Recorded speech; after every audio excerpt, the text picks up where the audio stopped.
Government sector में ये सबसे बड़ा इशू रहता है फंडिंग को लेकर। तो इस तरह का बड़ा आयोजन आप यहाँ देख सकते हैं, बहुत शानदार तैयारियां हैं इनके चलते। तो ऐसी कैसी ऑर्गेनाइजेशन हो ताकि ये गवर्नमेंट सेक्टर में भी बहुत अच्छा सा फंड रेज हो और इतने बड़े बड़े और शानदार शानदार आयोजन आयोजित हों। आ, बिल्कुल। जहाँ तक खेल और खिलाड़ी और उनके भविष्य की बात है तो ये एक बहुत बड़ा इशू है कि बच्चे लोग जब ग्राउंड पे खेलने आए तो कम से कम उनको इस बात की चिंता नहीं हो कि उनके खाने की व्यवस्था कैसे होगी, रहने की व्यवस्था कैसे होगी, उनका हाइजेनिक एंड न्यूट्रिशंस कैसे उनको मिलेंगे। तो इसके लिए हम लोग गवर्नमेंट की तरफ से प्रोविज़न होता है कि बच्चों के लिए भी उनका टीएडीएम मिलता है, टीचर्स को भी टीएडीएम मिलता है। तो क्यों नहीं हम लोग खेल मंत्रालय के थ्रू ऐसी एक क्रांतिकारी पहल करें कि जो बजट टीचर्स को भी अलॉट होता है, बच्चों को भी अलॉट होता है, उसका फंडिंग ही गेम्स के हिसाब से वो इवेंट वाइज उसको अलग से कर दें, और जो होस्ट होता है जिसको मेज़बानी देते हैं उनको उस फंड के साथ उसकी कनेक्टिविटी डाल दें। जैसे एक इनिशियली एक अच्छा सा अमाउंट होता है तो उनके पास पहुंच जाता है, और फिर नगर के भामाशाहों से मिलके एक्स्ट्रा उसमें वैल्यू एडिशन कर सकते हैं, और एक बेहतरीन खेल को शुरुआत से लेके पूरा होने तक एक अच्छा स्किलिंग कर सकते हैं, जिससे कि खेल पर ध्यान दे सकें और खिलाड़ी और कोचेज लोग भी अपना बेहतरीन प्रदर्शन कर सकें। एक सर, पहले से एक प्रचलित एक कहावत है कि स्वस्थ शरीर में स्वस्थ मस्तिष्क निवास करता है। ये मतलब एक क्रांतिकारी पहल हो सकती है। राजस्थान सरकार के साथ साथ भारत सरकार इस दिशा में बिल्कुल एकदम अच्छे से प्रयास जारी रखे तो हमारे यहाँ से भी मतलब ग्रामीण क्षेत्रों से भी इंटरनेशनल प्लेयर निकल सकते हैं, ऐसी हम अपेक्षा रखते हैं। तो इस दिशा में सरकारों को मिलकर कौन सी पहल करनी चाहिए ताकि ये जो ग्रामीण परिवेश जो है, और भारत हम सब जानते हैं कि लगभग 70% आबादी हमारे भारत में निवास करती है, और इसमें से भी लगभग 60% पॉपुलेशन केवल और केवल खेती किसानी के कार्यों से जुड़ी हुई है। तो हम ऐसी कौन सी क्रांतिकारी पहल ला सकते हैं ताकि हम इंटरनेशनल प्लेयर यहाँ से ग्रामीण क्षेत्रों से पेश कर सकें और हमारे भारत के लिए एक नज़ीर पेश हो सके।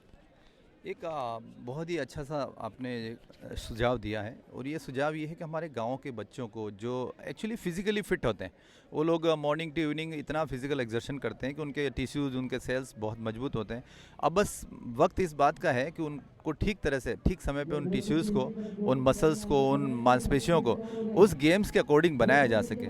तो उसका सबसे बेहतरीन जो हम एग्ज़ाम्पल कह सकते हैं वो यही होता है कि बच्चा जब स्कूलिंग जब शुरू होती है, उसके साथ ही उसका फिज़िकल एजुकेशन का जो एक प्रोफेशनल जो एटीट्यूड है वो गवर्नमेंट के साथ में हमारा कनेक्टिविटी हो जाए, तो हमारे कोर्स करिकुलम के साथ साथ जो नेशनल एजुकेशन पॉलिसी आई है 2020 अभी, उसमें एक बेहतरीन तरीके से उसको फ्यूज़न करने की कोशिश की गई है कि ये को करिकुलर नहीं हुआ, ये भी करिकुलर का पार्ट हो गया, कि ये भी गेम्स जो होता है वो अलग से कुछ नहीं होता है, वो सीखने की प्रक्रिया का एक अंग है। और उसके साथ अगर हो जाता है तो हमारे बच्चे जो बचपन से जो गाँव से आ रहे हैं, कस्बों से आ रहे हैं, ढाणियों से आ रहे हैं, वो फिजिकली इतने फिट होते हैं कि अगर हम चाहें तो उसमें से हर एक बच्चा चैंपियन बन सकता है। बस बात ज़रूरत इस बात की है कि उनके मसल्स और टिश्यूज़ को समय से उनको मोल्ड किया जाए।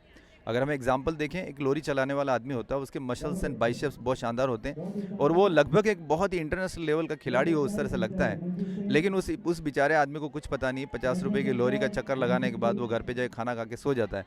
तो कहने का मतलब ये है कि हम अपनी ताकत पहचानें, हम अपने ओरिजिनल जो हमारा टैलेंट है भारत का उसको पहचानें, हमारी परिस्थितियों को देखें, और उसके अकॉर्डिंग अगर हम लोग मूव ऑन करते हैं, सही तरह से हम प्रयास करते हैं, तो हमें निश्चित रूप से हम लोग सफल होते हैं। Thank you so much sir, आपने बहुत बेहतर तरीके से चीज़ों को एक्सप्लेन किया। और फिर से मैं एक दूसरे सवाल पे आना चाहूँगा कि भिंडर में जो राजस्थान का एक अच्छा महानगरों में की श्रेणी में शामिल है, महानगर तो नहीं कह सकता लेकिन एक शानदार कस्बा ज़रूर है ये, और उदयपुर से लगभग 50 किलोमीटर ही दूर है, जो झीलों की नगरी है। और यहाँ पर जिस तरह का अरेंजमेंट है, हमने बहुत सारे जो प्लेयर्स हैं, कोचेज़ हैं, उन सब के इंटरव्यूज़ यहाँ लिए थे, तो उन्होंने बताया कि यहाँ का अरेंजमेंट बहुत शानदार रहा। अभी तक राजस्थान स्टेट में इस तरह के आयोजन होते रहे और हम पार्टिसिपेशन के लिए जाते रहे, लेकिन इस तरह का शानदार आयोजन भिंडर में हमें देखने को मिला है। तो आप भामाशाहों के लिए क्या कहना चाहेंगे कि इस तरह का अरेंजमेंट आगे भी होते रहें, और किस तरह का हम मैनेजमेंट रख सकते हैं?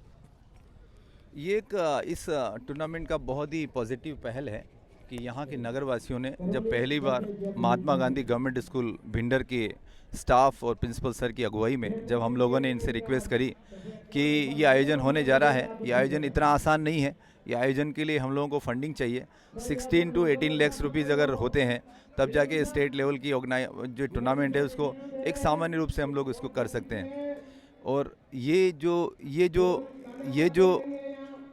जो आयोजन है इसको अगर हम इस तरह से देखते हैं कि अगर फंडिंग हो जाती है तो सारी चीज़ें हो जाती है। तो मेरा ये कहना है कि भिंडर नगरवासियों ने एक बहुत बड़ी पहल की। उन्होंने शानदार तरीके से अपने जो डोनर्स हैं यहाँ के, उन्होंने पहल की। स्कूल के हमारे हॉल के अंदर एक मीटिंग हुई अक्रॉस द पार्टी लाइन। पार्टियों के बाहर जाके लोगों ने उसकी मदद की। सभी एनजीओज़ ने यहाँ की मदद की, यहाँ के सभी लोगों ने, पेरेंट्स ने मदद की। स्कूल के सभी पेरेंट्स, बच्चे लोगों ने एक माहौल बनाया और एक मिशन की तरह माहौल चला। और जिसमें सभी लोगों ने हमारे स्कूल हॉल के अंदर जब जनरल मीटिंग हुई और उसमें से कार्यकारिणी बनाई, और कार्यकारिणी के अंदर उन्हीं लोगों ने, हमारे गांव के लोगों ने, संभ्रांत लोगों ने एक पूरा कार्यकारिणी दल बनाया। उसके अंदर एक सबसे बड़ी मिठास ये रही कि सभी लोगों ने बड़े दिल से उन्होंने यस करा, और उन्होंने पहले दिन से हम स्कूल एडमिनिस्ट्रेशन को इस बात के लिए मुक्त कर दिया कि आप चिंता मत कीजिए पैसे की, पैसे हम लाएंगे, आप इसको सफल बनाइए। और हम उसी दिन से हम लगे रहे और लगातार पिछले 1 माह से 24 आवर्स मोड में हम लोग काम करते रहे। ये जब बुलाते हम चले जाते, ये जब मीटिंग करते हमें कॉल करते हम चले जाते। सुबह से लेकर दोपहर रात तक भी हम लोग घूमते रहे। और आज हम लोग भिंडर के इन भामाशाहों, इन प्रबुद्धजनों, इन अक्रॉस द पार्टी लाइन के जितने भी लीजेंडरीज़ हैं, उनके प्रति आभार व्यक्त करते हैं कि उन्होंने एक बहुत बेहतरीन उदाहरण पेश किया। और यहाँ पर बच्चों को मॉर्निंग ब्रेकफास्ट, लंच और डिनर, ये सारा कुछ गांव की तरफ से कंडक्ट कराया जा रहा है। बच्चों को एक अच्छा सा पोषण युक्त भोजन दिया जा रहा है, अच्छा नाश्ता दिया जा रहा है। नाश्ता भी बिल्कुल एक न्यूट्रिशनल दिया जा रहा है, जिसमें उन बच्चों को दोपहर में भोजन मिले, उसके पहले तक उनके पास एक अच्छी एनर्जी रहे। दोपहर को खाना इस तरह से दिया जा रहा है कि सब्जी भी दी जा रही है उनको, और स्वीट भी दिया जा रहा है, और राइस भी दिया जा रहा है, और सारा फ्यूज़न इस तरह से स्पोर्ट्स मेन्यू की तरह किया जा रहा है। इवनिंग को फूड कैसा होना चाहिए? बिल्कुल लाइट होना चाहिए, बच्चों का न्यूट्रिशनल होना चाहिए और डाइजेस्टिव होना चाहिए। तो उसी दृष्टिकोण को ध्यान में रखते हुए हमारे वहाँ पर एजुकेशन डिपार्टमेंट की मॉनिटरिंग टीम है, भामाशाहों की टीम है, प्रिपरेशन टीम है, और ये सब मिला के सब लोगों ने एक ऐसा एग्जाम्पल पेश किया है कि शायद दूसरे लोग भी सीख सकते हैं कि मैनेजमेंट कैसे होता है और सफल कैसे किया जाता है। और ये इसी शब्दों के साथ कि ऐसे भामाशाह, ऐसे डोनर्स को हम बार बार धन्यवाद देना चाहेंगे कि आप लोग हैं, इसलिए ऐसे ऐसे ऑर्गेनाइजेशन सक्सेसफुल तरीके से हम लोग इवेंट मैनेजमेंट कर सकते हैं। Thank you so much our beloved Bhamashah. Thank you sir. लगभग सभी सवालों के जवाब मुझे मिले हैं, और इस सिलसिले में आपके बहुत सारे इंटरव्यूज़ मैं करता रहूँगा। Thank you so much. Thank you.